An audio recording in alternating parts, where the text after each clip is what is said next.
We're Pick Me, and this is our robot.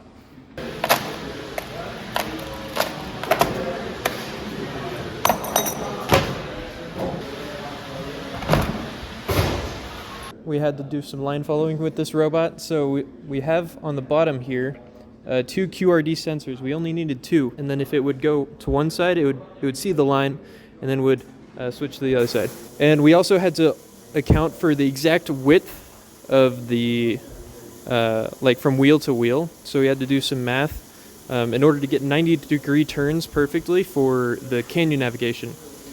And then we also, of course, had to account for the diameter of the wheel.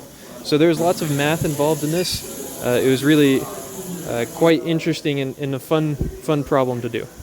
For this robot, we have 3 ultrasonic sensors, one on the right, one on the left, and one in front. In order to properly do canyon navigation, we just used logic that if one ultrasonic sensor sensed less than a certain amount, it would turn in the opposite direction that ultrasonic sensor was placed in. For the sample collection and return, we designed this simple tower that could knock the rock sample out of the wall at the correct height with this foam bumper so that we'd be gentle on the course. And then we deposited the ball in the bin with this solenoid. That with a high or low voltage, it would open or close a little door, allowing the ball to slide out. For ball drop and ball collection, we had blocking code that turned right, went forward, reversed, turned left, and then continued in line following. We decided on this design because it was much more accurate in depositing the ball into the bin without bouncing out. Another thing we did with the robot was to exchange breadboards for soldered proto boards. This would allow more reliable connections as they're soldered and wouldn't come out accidentally. For data transmission, we had to point a laser at a simulated satellite giving signal. So we had to figure out where that signal was and how to get our signal back to the satellite. This servo does a simple little sweep. This sensor will register where the signal from the satellite is coming, and this laser will simulate our data transmission back to the satellite. So we had to make sure that this is precisely placed inside the lander, all thanks to our lovely, jubbly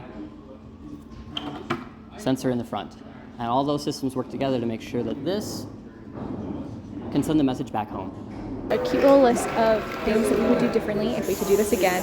We would definitely have better schematics for each part of our circuitry and do better wire management with our proto boards. Doing PCBs would have made wire management even cleaner.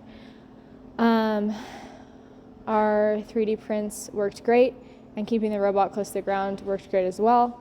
But we did have issues with some of our sensors, particularly the ultrasonic sensors.